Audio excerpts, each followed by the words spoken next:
Hello and welcome to the Beauty Industry Podcast, your online support community for the professional beauty industry. I am your host, founding director of Beauty Industry, Tamara Reid. Here we are closing the competitive gap and speaking your language. This is a platform created and dedicated to the professional beauty industry, valuing community over competition. We serve to help connect you with inspiration from industry experts, expand your knowledge through educational pieces, and bring you the latest in product and technology innovation. This is Beauty Industry. Today is episode 2 of 7 for our mini-series, The 7 Essential Steps That Turn an Average Treatment into an Exceptional Experience, brought to you by the Global Beauty Group. Step number 2 explores the client's first impression for the purpose of enhancing therapist presentation standards. We look at the importance of greeting the client by their name and introducing touch points into the meet and greet. Following on from step number 1, the booking, your client has now successfully secured the booking within your business and they're now arriving for their first treatment with you. They open the front door of the business and what do they see? Can they in fact open the door, or do you have a sign up telling them that you will be back in 15 minutes because you're out to lunch, or perhaps it's even the beginning of the day and you're running late to open your beauty space? Maybe they walk in to be greeted by a therapist sitting at the desk who looks up to greet the client, or perhaps they're greeted by someone who walks around from the desk to greet the client by their name. All of these meet and greet scenarios are the first impression that your client has about the treatment today. And guess what? We haven't even given them a treatment yet, right? Pretty scary.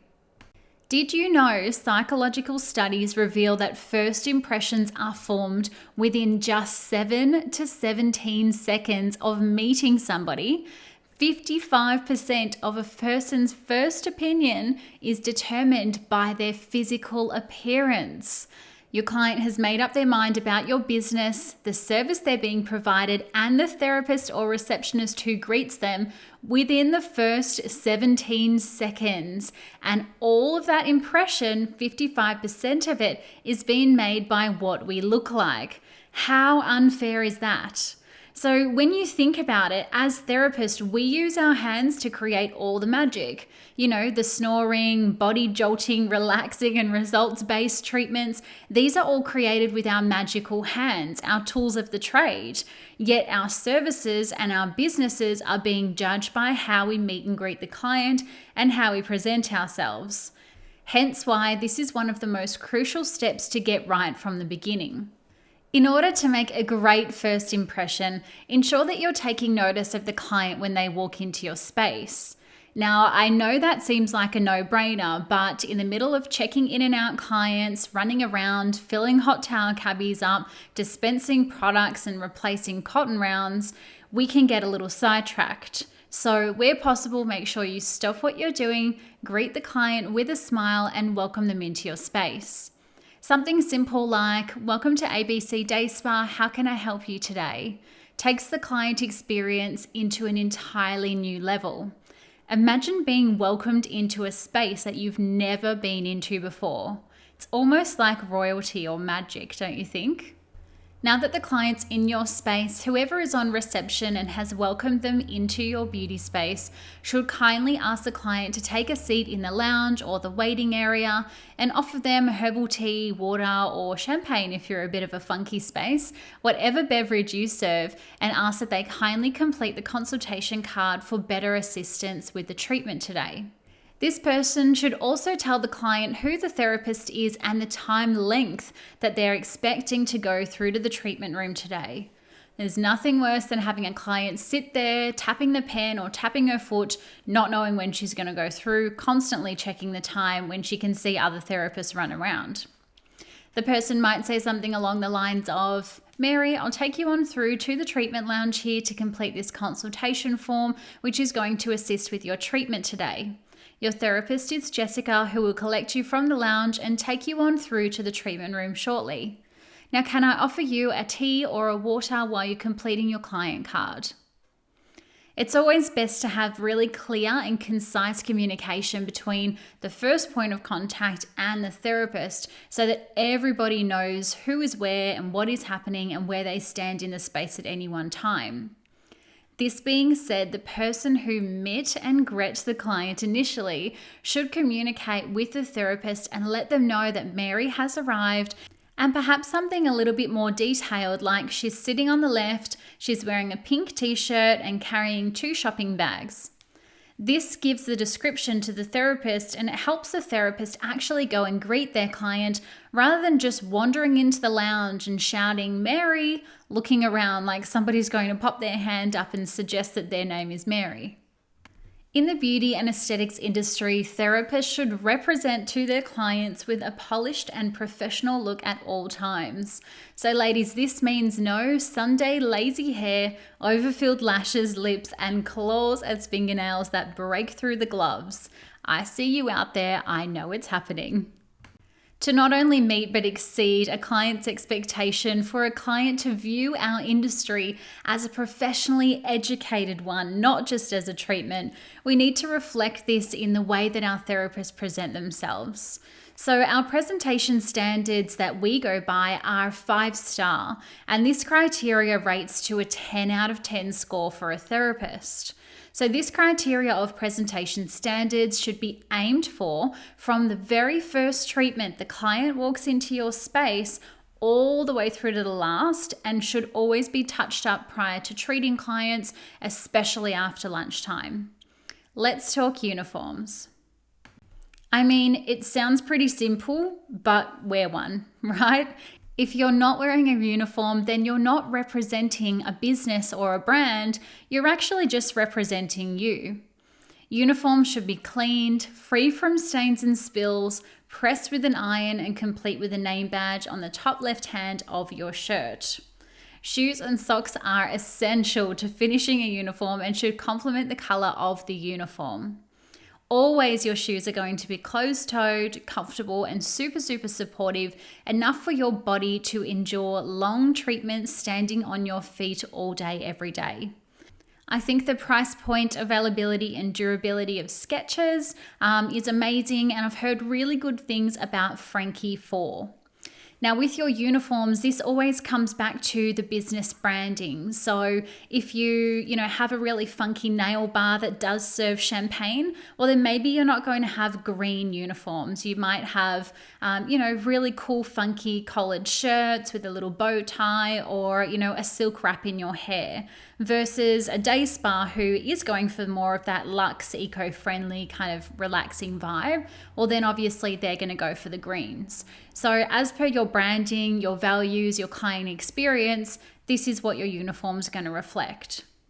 Next up, we have makeup. So therapists should be aiming to achieve healthy skin as a canvas to light makeup application.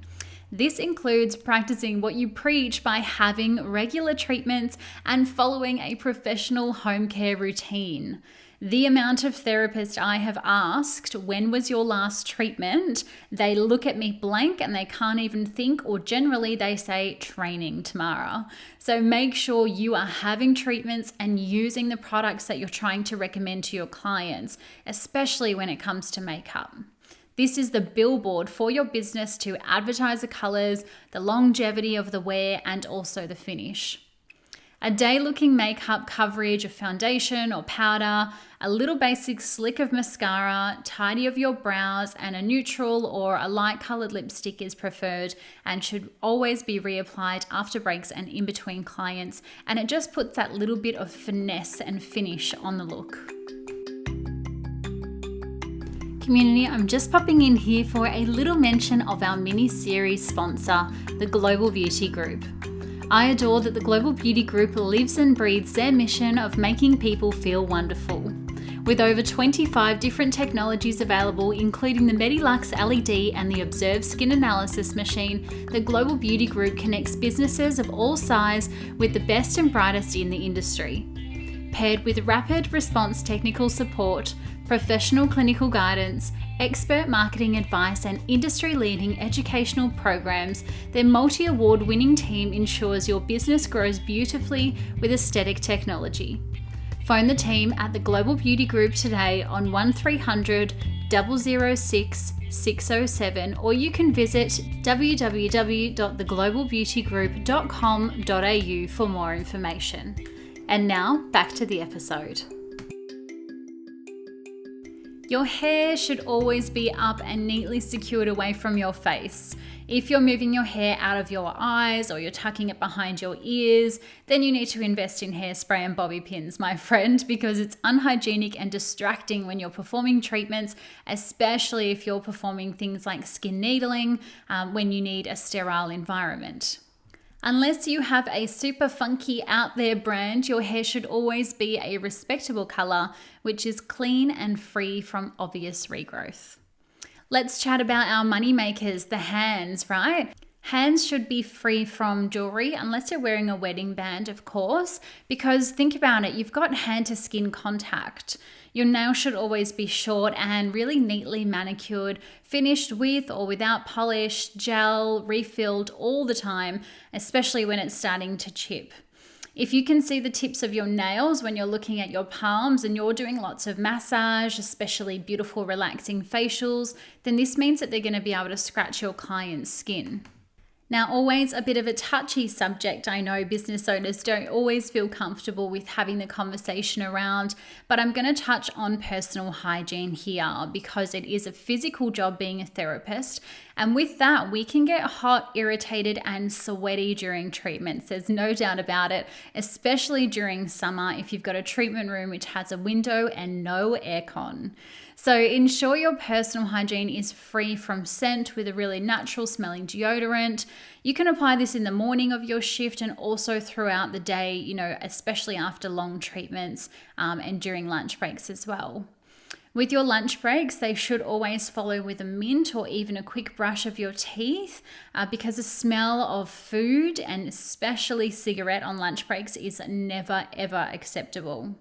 The fragrance of your perfume should always complement the scent of your beauty space and should not be offensively applied or too strong smelling when you're close confines with your client. For example, if you were at a day spa which had beautiful grounding, earthing essential oils, and then you went and sprayed on Britney Spears' Fantasy, they're two completely conflicting scents. So that's going to try and combat each other in the treatment room in such a small space. So make sure you've got something that is aligned to the scent or the smell in your space and that you're not applying it offensively. Just for good measure, every beauty therapist space should have an SOS presentation kit, complete with bits and pieces like backup hairspray, hair ties, bobby pins, lipstick, nail polish remover, deodorant, and mints. So make sure if you're a business owner listening that you clarify with your team what kinds of presentation standards are acceptable in your space. And you should always have a 10 out of 10 therapist model look and post it in your team breakout or your kitchen area so that your therapists do know what the presentation standards are. And therapists, just double check yourself of a morning. If you're going into a business, I want you to ask yourself, am I a 10 out of 10 therapist today? If anything less than a 7, realistically, don't bother turning up to work. Because if you can't iron your uniform, pop your hair in a little bun, make it nice and neat, give yourself a beautiful application of makeup and have clean, refreshed skin that you practice and preach all the time, then realistically it's telling us and it's telling your clients that you can't be bothered to be in your space today. And how are you going to give them an amazing treatment? So just make sure you're looking after your presentation standards because it's the first impression and it's the easiest way you're going to get points with your client. So now that you or your team are presenting a 10 out of 10 therapist, you can collect your client from the lounge or the waiting area where the receptionist left them. You should have with you a clipboard if you're using pen and paper system, or even your tablet if your space is upgraded to tech. If your client has visited the space before the treatment with you today, make sure you have their prior history notes, the products that they've purchased, and also their recent history. Walking up to your client with a massive smile, greet them by their name, and where possible, a touch point. So a touch point is like a handshake or a little pat on the arm, and this is going to break the ice and connect you with your client because 9 times out of 10, they're about to be naked with you on a bed in a small room. So it does just break the ice a little bit. Tell the client that you'll be their therapist today and provide them with directions for the next steps, because remember, a lot of clients haven't been into beauty spaces before. You might even say something like, Mary, my name's Tamara. I'll be your therapist today. Thank you so much for completing the client card for me.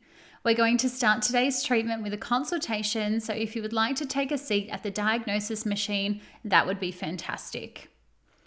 Often this introduction between the client and the therapist gets brushed over. And for this reason, I've got a little scenario for you that I experience so much as a consumer during my mystery shop visits.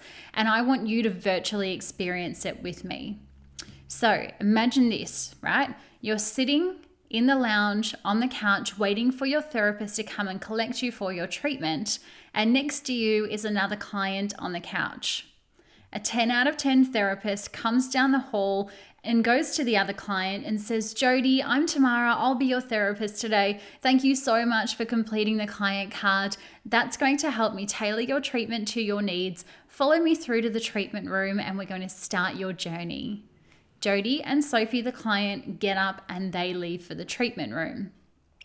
Now, you're waiting patiently for your treatment as you overhear a therapist having a bit of a chin wag and a gossip at reception, only to then see them come dawdling down the hallway. Your therapist has a messy bun, no makeup on, smelling like McDonald's from her lunch, and she says half-heartedly, Lucy, come on through the treatment room, before whipping around and heading herself there. Now, what are you thinking in this moment? You're thinking, no, but I wanted Sophie, the 10 out of 10 therapist, because she looks like a better therapist. Am I right? Were you thinking that? Now, we all know that Sophie, our 10 out of 10 therapist, may be the world's worst therapist. And Sally, our 5 out of 10 presenting therapist, may be the world's best therapist. But because our impressions are made up within 17 seconds, we as a client are already discounting the treatment that we're about to have with the second therapist. So this is going to make it super, super difficult for your therapist to engage with the client during step number 3 of 7 next week, which is the consultation. Then we think the client hates us, I'm not going to rebook, I'm not going to retail, and just get the treatment over and done with.